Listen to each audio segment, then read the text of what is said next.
So I remember everything about that night up until buying a drink at the bar. I bought 3 drinks and I passed 2 back to my mates. In the second that I turned my back, I believe that's when my drink was spiked, because after that point, I remember nothing until waking up in my bed the next day. This is Maya Howells, and in early 2020, her drink was spiked. I think when I woke up, I was just panicked. I realised I had multiple physical injuries. My nose was really swollen. My wrist really, really hurt. I went to A&E to go and get my physical injuries treated. The nurse actually told me that she'd been spiked herself and her injuries were really, really similar. And it wasn't my first experience of spiking, because a few months before, my sister had also been spiked. In late 2021, reports of drink spiking across the UK increased dramatically. There were also reports of a new form of spiking. Needle spiking incidents first started to emerge in the autumn of 2021. Dean Ames is a forensic consultant working with the Metropolitan Police. Needle spiking is very much a new form of drug spiking. You're having to inject a drug into somebody. Across the UK, people were having drugs slipped into their drinks or even injected into them without ever seeing who did it. Spiking is the act of giving someone drugs or alcohol without their consent. Currently, there is no criminal offence specific to spiking. Perpetrators of spiking can be charged under other crimes, but this inconsistent approach makes it very difficult to get a clear picture of the prevalence of spiking using police data. It's not something new. Drink spiking has been around for many years. One anonymous victim we heard from claimed that they had been spiked almost 40 years ago. Spiking as a phenomenon has been prevalent through much of my career. It probably became more apparent perhaps 15, 20 years ago. Spiking incidents mainly occur in the nighttime economy. Police data shows that 93% of spiking incidents where a location was recorded take place in the nighttime economy, mostly in pubs and clubs.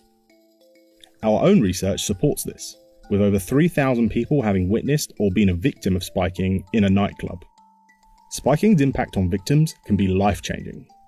The next couple of weeks after I got spiked, that was when it was really, really hard. And I think it's something that people don't really realise is the mental strain. You know, I was waking up every day and I was recovering from these physical injuries. And I just think I was filled with a lot of anger and upset that nothing was being done about it. And the person that did it to me kind of just got away with it and they were just able to live their life.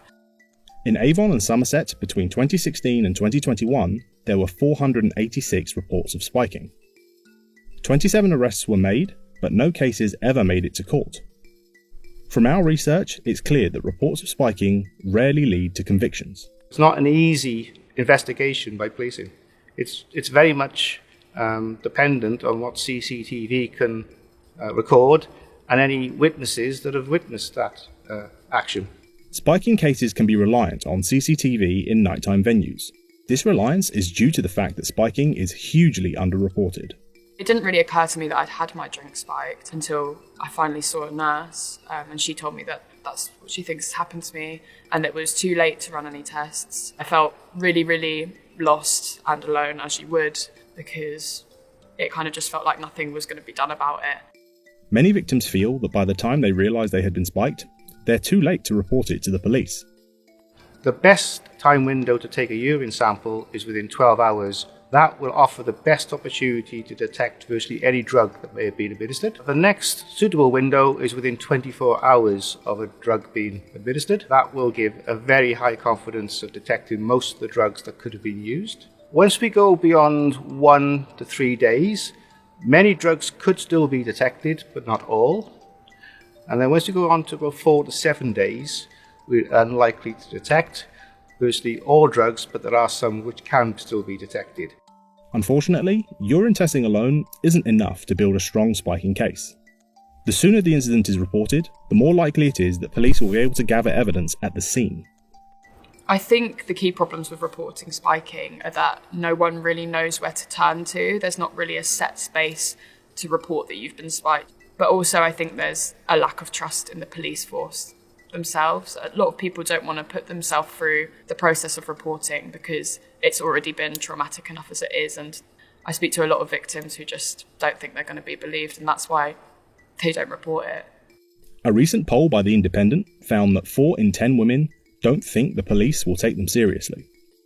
Our own survey had over 1,100 victims that did not report because they didn't think the police would do anything. In the same survey, over 800 people said they did not know who to report it to. You'd think to go to the police, but they kind of then send you to the hospital, then the hospital send you back to the police, and it feels like no one's really been taking responsibility for the crime itself. There aren't any independent charities or community work surrounding spiking. Well, they weren't when I got spiked, and I suppose that's kind of why I started I've Been Spiked as a space for people to do that. As a result of her experience, Maya started her own organisation as a place for spiking victims to be heard. Clearly, there needs to be more awareness around spiking for the public, nighttime staff, and even frontline workers. I think the most important thing that needs to change now in terms of the state of spiking in the UK is that victims are listened to and believed, and we offer a space for victims to get support, and that we actually tackle this crime seriously and treat it as the serious offence that it is. At the Home Affairs Committee, we have been running an inquiry into spiking. The report for this inquiry has been published and contains an in-depth look into spiking in the UK and what we believe needs to be done to combat it. For a more in-depth look at our research, you can look at our report summary, available here. Or, if you'd like to read the full report, you can at committees.parliament.uk. We're keen to hear the government's response to our report, which, as a House of Commons committee, they are required to provide.